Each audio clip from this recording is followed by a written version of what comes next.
What's going on, everyone? Welcome back. Today we have got our Week 10 fantasy running back starts and sits for every single matchup. So make sure to tune in. And in the meantime, if you enjoy, hit that like button, subscribe, and also give us a follow on Twitter at AllDayPigskin to continue interacting with us, shooting us your questions. We'll make sure to answer them on there as well. And also check us out online at alldaypigskin.com. Sign up for our free newsletter to get access to exclusive content.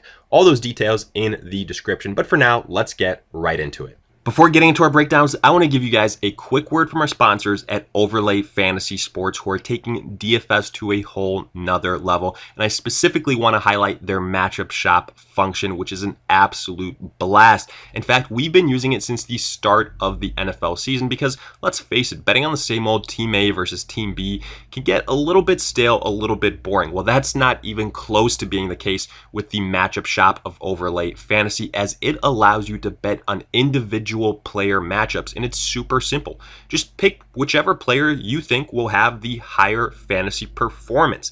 And just like a regular bet would work, check out the spreads, do your research, and then win some money. You can bet on pretty much any single sport that you want, whether it's NFL, golf, MLB, etc. All those options are there. And again, super simple. Pretty much for any single NFL game coming up, you've got a bunch of different matchups that are always updated and added to. So if it's something as simple as just putting a single submission, you can do that. But guess what? If you want to get a parlay going and double up some of those winnings, you can do that as well. So take advantage of this. All of that homework you're doing for your fantasy lineups, let's have that translate to some big time winnings for your wallet as well. So do yourself a favor and check out Overlay Fantasy's matchup shop now. We kick off Week 10 with a clash between the Colts at the Titans on Thursday night. And in terms of running back starts, really only one name here, and that is Derrick Henry of the Titans. And sure, Henry is coming off a disappointing performance versus the Bears, but we prepared you for that last week. We told you this is going to be a stout defensive effort from the Bears. And don't be surprised if Henry just doesn't see the same amount of opportunities and has a bit of a letdown performance. Wouldn't you know, that's kind of how it worked out.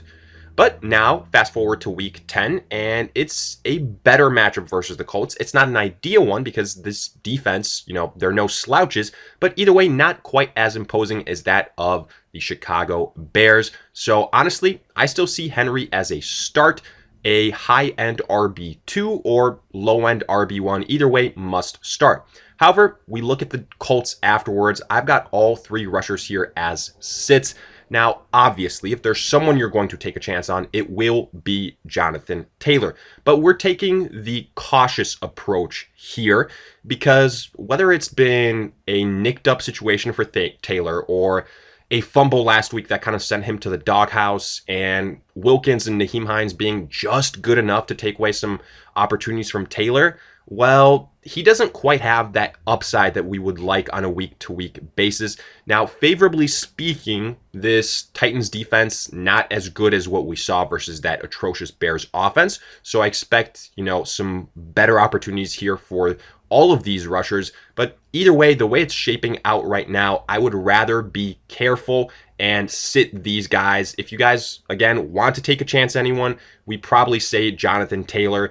He belongs in that RB2 conversation, but I would say that's at best. His floor is lower than that, however. Next, we got the Buccaneers at the Panthers, and here we will start Ronald Jones for the Bucs because we continue to go back to this.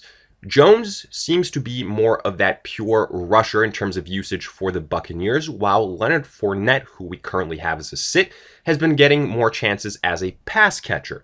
And with the addition of an Antonio Brown, Leonard Fournette's role as a pass catcher will continue to decline. Now, yes, you might point to last week versus the Saints where Fournette had some success as a pass catcher, but that was a situation where it was such a huge blowout and the Bucs weren't really protecting Brady all that well. So he was just dinking and dumping to pretty much anyone, and a lot of times that was Fournette. So for that reason, we're fading Fournette here. We like Ronald Jones. This Panthers defense still struggles with the rush.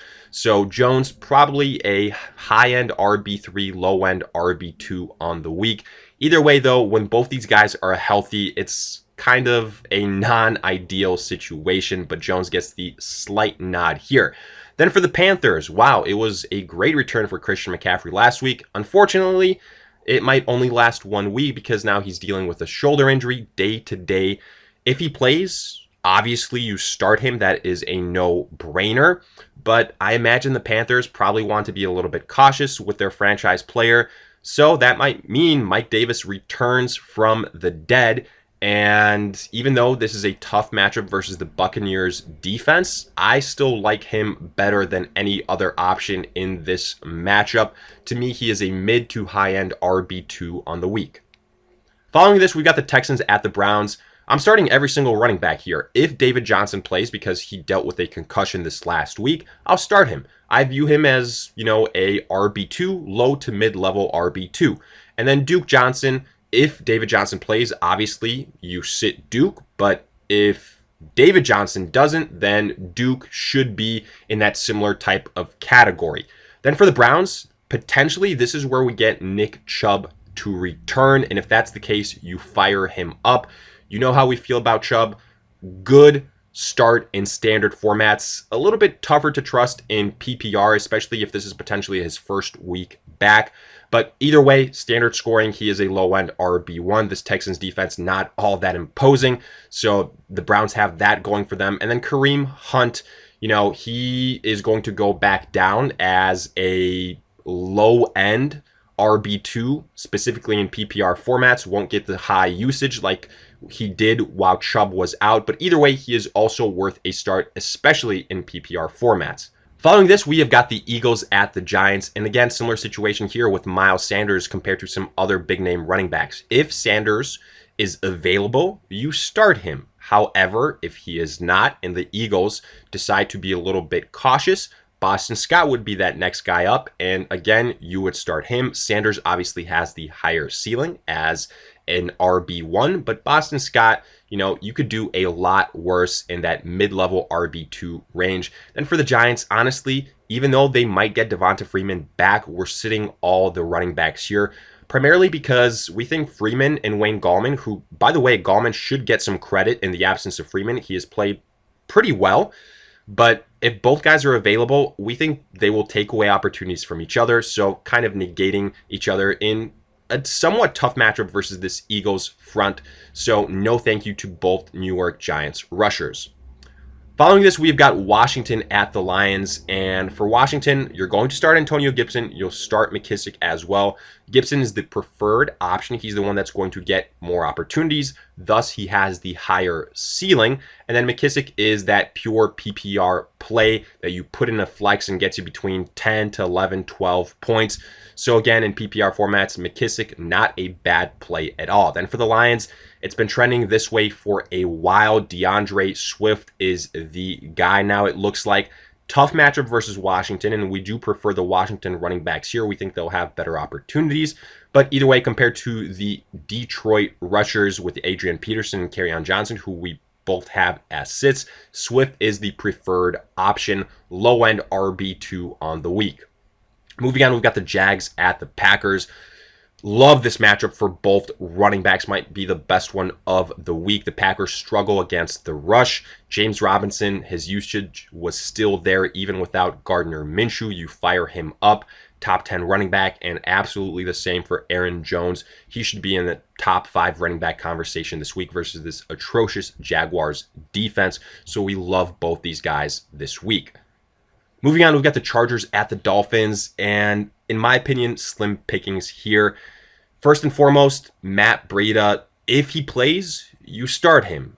If not, I'm not really all that excited about, let's say, a Jordan Howard. So I don't even have him listed here. If Breida sits, again, the only reason you would start Jordan Howard is if you're in a standard format and you're praying that he stumbles in for a touchdown, but otherwise, not all that much to hope for here.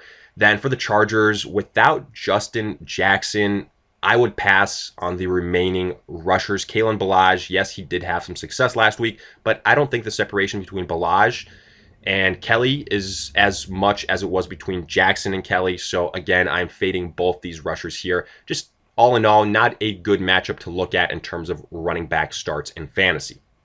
Then we've got the Broncos at the Raiders. I only really want to start Josh Jacobs here. I think he's probably a mid to high end RB2 on the week. And on the flip side, for the Broncos, this is what we've been saying since the start of the year. When both these guys are healthy, it's not a good fantasy situation. Gordon and Lindsey, both similar type of skill sets, and they split carries. It's a running back by committee, which is the worst thing for fantasy football. The consistency, it cannot be predicted, so we are passing on both of these guys. Next up, we've got the Bills at the Cardinals, and in terms of running backs to start, I only really want Chase Edmonds in this matchup. Yes, maybe he didn't have as great of a performance as we were hoping this last week versus the Dolphins, but still, I think he belongs in that low-end RB2, mid-level RB2 category, potentially even higher considering the Bills and how much they struggle defending the run. Now, obviously, if Kenyon Drake plays, then you start Kenyon Drake. Chase Edmonds is probably a sit in that scenario. And for the Bills, on the flip side, Devin Singletary, Zach Moss, in my opinion, similar situation to, Melvin Gordon and Phillip Lindsay. Maybe you could argue Zach Moss is the preferred guy because he is the clear goal line running back. But honestly, this last week, if you take away that goal line rushing touchdown, Zach Moss, not all that impressive. Same with Singletary. So for that reason, we are sitting both of them. Afterwards, Bengals at the Steelers. Joe Mixon, another big name running back that's been injured for a little bit. If he returns, you play him, but it's a very tough matchup versus the Steelers. So I would be expecting low-end RB2 numbers, probably at best. And Giovanni Bernard, if Mixon isn't available, you fire him up. I continue to say this. He has a higher ceiling than Joe Mixon because of what he can do as a pass catcher. In PPR formats, I view him as a mid-level RB2 if Mixon sits. And then for the Steelers, I'll start James Conner. Yes, extremely disappointing performance from him this last week versus the Cowboys. But I do think that was a situation where the Steelers kind of just came out a little bit slow and then the game plan didn't go their way. So Conner didn't really have a chance to get going.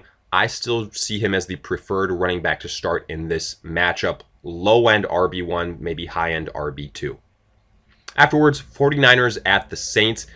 Potentially we get Raheem Mostert back in this matchup. I would say that's a little bit of a long shot, but if he plays, I believe you start him. He has been the best running back for the 49ers when healthy. And if not, I take a chance on Jerick McKinnon. Yes, there's been some issues in terms of usage, yada, yada. But versus the Saints in a game where you expect the 49ers to be down, McKinnon will probably get a lot of usage as a pass catcher, so in PPR formats, I really don't mind McKinnon. And then for the Saints, obviously, you fire up Alvin Kamara, top 10 running back, even with the return of Michael Thomas. And then as a sit, you can see JaMychal Hasty, who if Mostert is back, pretty much becomes irrelevant. Next, we got the Seahawks at the Rams. If Chris Carson plays, then you start him. However, if he doesn't, we've got the remaining Seattle rushers as sits. DJ Dallas, Travis Homer. Their usage was somewhat similar, and if Dallas doesn't get in the end zone, his day isn't all that successful. Then for the Rams, Darrell Henderson is your best bet as probably a low-end RB2.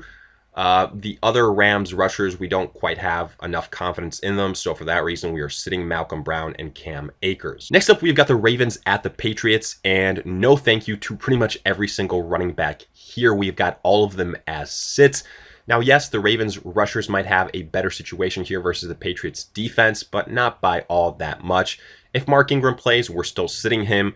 And J.K. Dobbins, Gus Edwards, same exact situation. No thank you to those guys. And for the Patriots, we think it's going to be a tough outing for Harris, for James White, because the Patriots probably are going to struggle in this game, and we don't see all that many points being scored from their side of things. So Harris, James White might just be outside of the game plan. So for that reason, we are sitting them. Then finally, Vikings at the Bears. Obviously, you start Dalvin Cook. That's a no-brainer. But similar to what we said about Derrick Henry last week in the Bears, we will say it again about Dalvin Cook. Temper your expectations. You will not get 50 or 40 points like you have gotten from Dalvin Cook these last 2 weeks. I would say low-end RB1 at best for Dalvin Cook. I wouldn't be shocked for him to put up between 10 and 15 points on the week, but because of the upside, you play him. Then for the Bears, I just can't confidently start David Montgomery. Yes, the opportunities are there. Yes, this Vikings defense isn't all that scary. Yes, he's got a little bit of upside as a pass catcher, but this Bears offense is absolutely atrocious. This offensive line is awful. The Bears quarterback situation isn't any better, so I can't confidently start David Montgomery. He also did suffer a concussion in that loss versus the Titans, so he might not even play. I would guess that he does, but either way, I'm sitting David Montgomery. So with that, we wrap up this Week 10 running back start and sit breakdown. And as always, let us hear it in the comment section. Did you agree, disagree, along with any other start or sit questions you guys might have? We will do our best to answer them. And if you enjoyed, hit that like button, subscribe, and also give us a follow on Twitter at AllDayPigskin to continue interacting with us throughout the week, shooting us your questions there. We'll make sure to answer them. And also check us out online at alldaypigskin.com. Sign up for our free newsletter to get access to exclusive content. All those details in the description. But in the meantime, we'll see you guys in future videos.